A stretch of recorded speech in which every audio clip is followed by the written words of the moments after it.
Well, that was a fun game last night. You talked about Bruins or minute? Yes.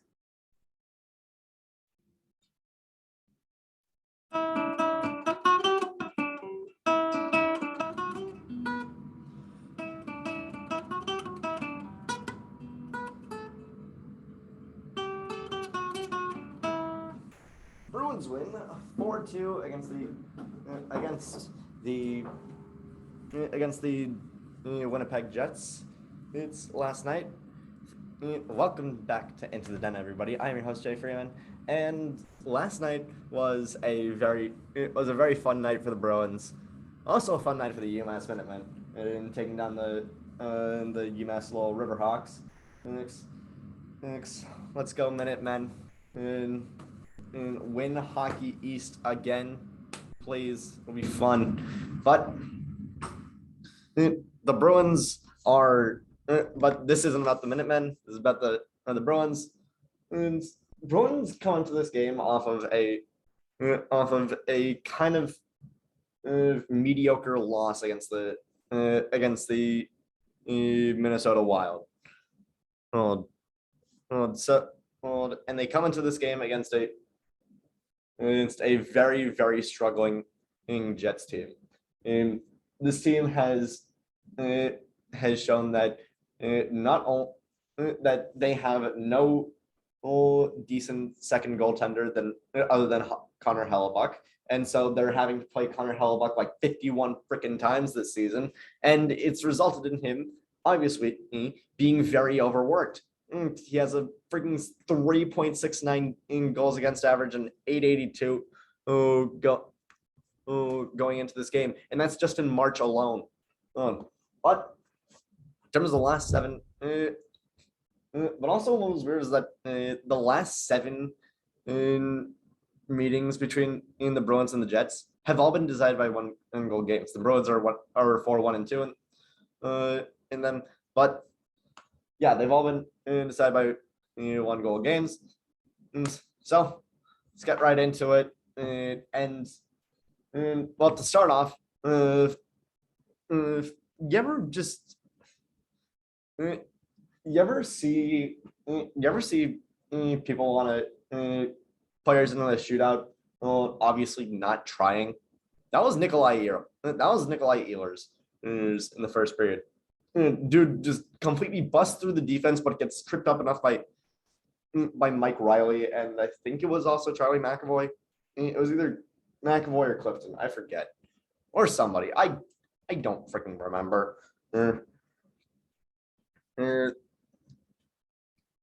He just busts through two Bruins defensemen. I just know that one of them is Mike Riley, and he gets tripped up enough by them to when driving to the net to get not a power play but a full-on penalty shot, and so he's skating up. He's got the puck. He's swooping around, and he just puts it right onto Linus Ullmark's pad. And this might have been one of the best games that Linus Ullmark has had for the. This might have been one of the better games Linus Ullmark has had for the Bruins so far. But other than that, in the first period, really nothing happened. It was just a gritty offensive battle. You had a good point of puck possession where even with like three guys on him, Pierre-Luc Dubois is able to get it to Kyle Connor, who's in the opposite end of the ice, and who's on the opposite side of the ice, and give the Jets a nice entry. But really nothing else happened in the first period. And then we go to the second. And look, Neil Pionk got extended right before this season. And I was talking to my friend Carter. I was talking to my friend Carter, who does the Prairie Puck podcast. here on YouTube, and does his own reactions to every single Jets game.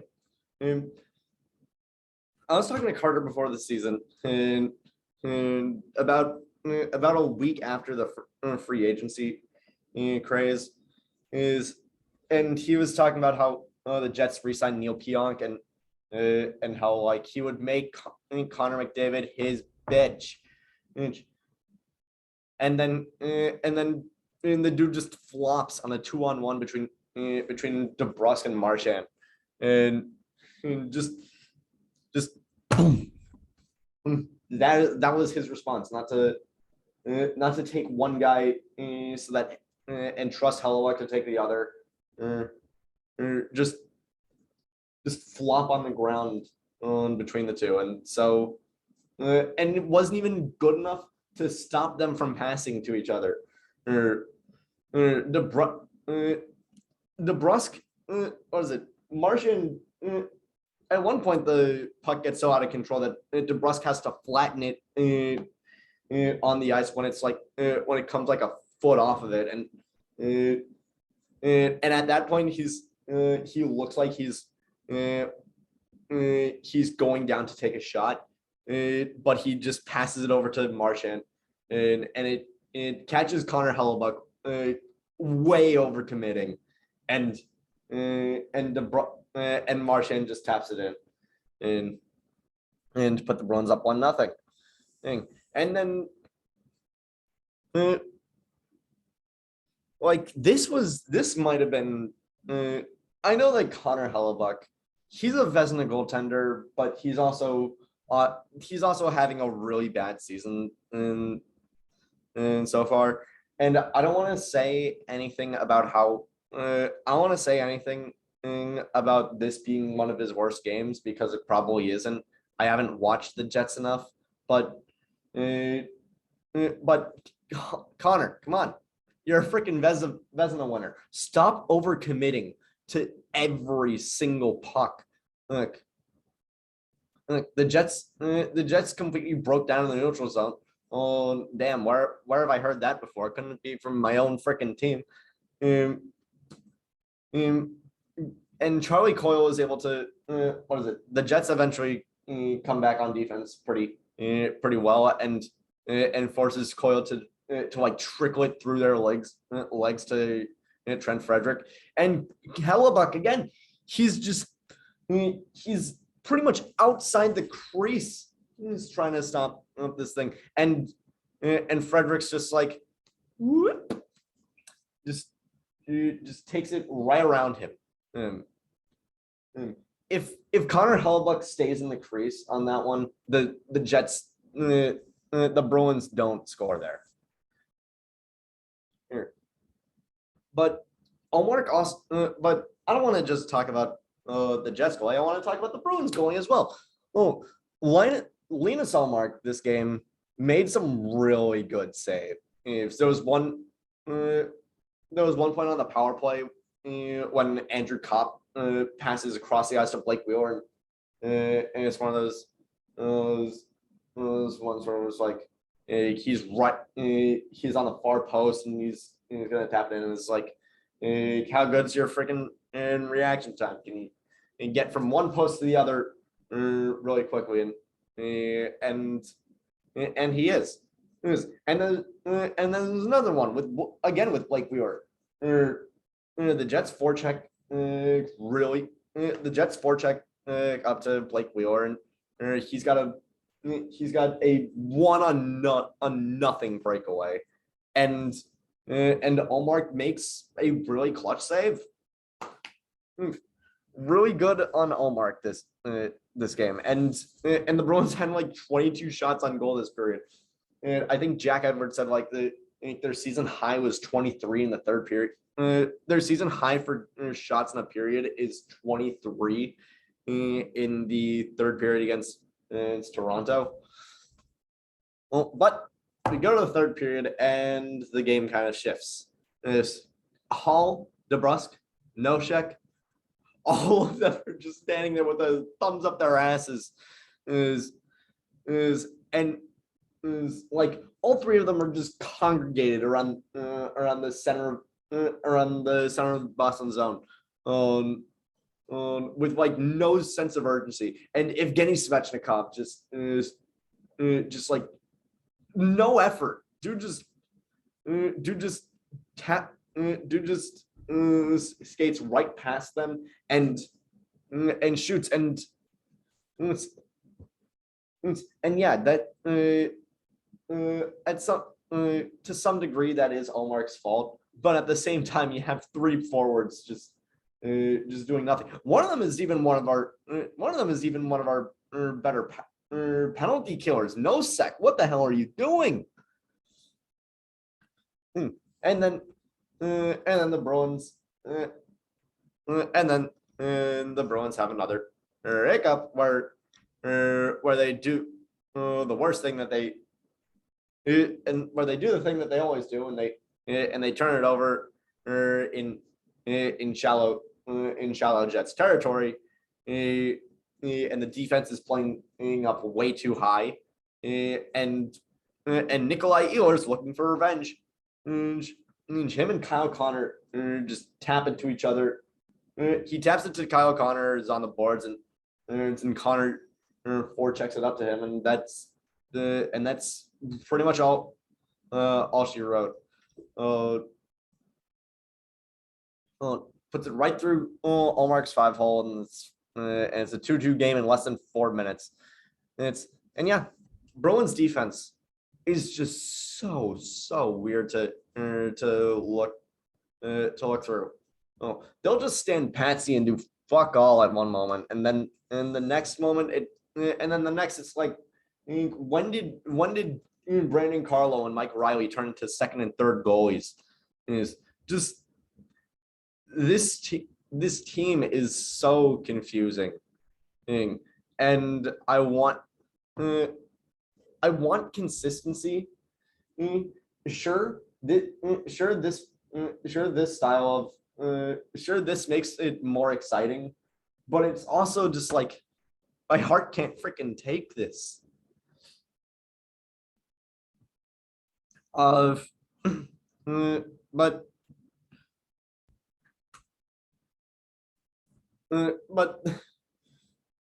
like there's one moment where Omar is trying to make a save, and pretty much every single Bruins player is just piling up in front of the goal. And it's just like great. And I like that our defense isn't afraid to sacrifice themselves for this. But it's also just like, come on, you do this one. This is what you're good at, but you can't play. But you can't play like your genuine position. I don't know. Well, but sorry. And come. You ever seen a the son of a bitch?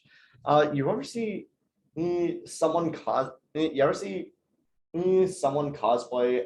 You ever seen an NHL player cosplay as another NHL player for absolutely no, but it's like the bad parts for no reason? First, I don't know what compelled Brendan Dillon to just throw the puck up and over the glass, but he did, and cool. Thanks for the power play, idiot. And what do you know? That ends up being the game winner. Charlie Coyle and Taylor Hall are what is it? Jack Edwards, Jack and Andy were like, yeah, on power play, that's good. You got the two big wingers on this team playing their respective wings. You got Marchand on the left and Pasternak on the right. And you're not always looking for one-timers. You're looking for the other guys to put it in a few times. And that's exactly what happened. McAvoy's from the freaking blue lines and trying to snipe it, and just Charlie Coyle and Taylor Hall right at the net front, and Coyle tries to put it in, and Hall eventually just shoves it past Hellebuck, to put the Bruins up 3-2. Oh, and then we get to one of the most stressful moments of the game. The Jets pull Connor Hellebuck, and almost immediately Eric Howlett takes a tripping penalty. So great, we got a 6-on-4 for the net for the last 2 minutes. It's what are the Bruins going to do? They play really good defense. A Jets player pretty much just yard sales on Charlie Coyle while while Cole is trying to take the puck from the boards. I didn't get to see who it was, but he's coming off the bench. He's going right for Coyle. He falls and his stick just flies out of his hand and lands like 20 or 30 feet up ice. It's freaking hilarious, but it allows for Coyle, Smith, and McAvoy to get like a 3-on-1 and triangling around Kyle Connor. They catch him over committing, and Charlie McAvoy gets the empty netter. That was a fun game. Honestly, I didn't get to see the first period. I didn't get to see much of the first period because I was watching a concert in one of the dining halls here that I didn't know was happening. But this game was fun. And I got to see the second period and I got to see the third period, and just watching the Bruins put up 22 shots against a Vezina winner was just hilarious. And again, but also this was sort of one of those instances where it's like the Bruins are going up against it's mediocre competition. The Jets aren't really doing well this season, but the Jets aren't really doing well this season, but just being able to win this game it was a feel good win, and it's hard to believe that there's only 20 games left in the season, and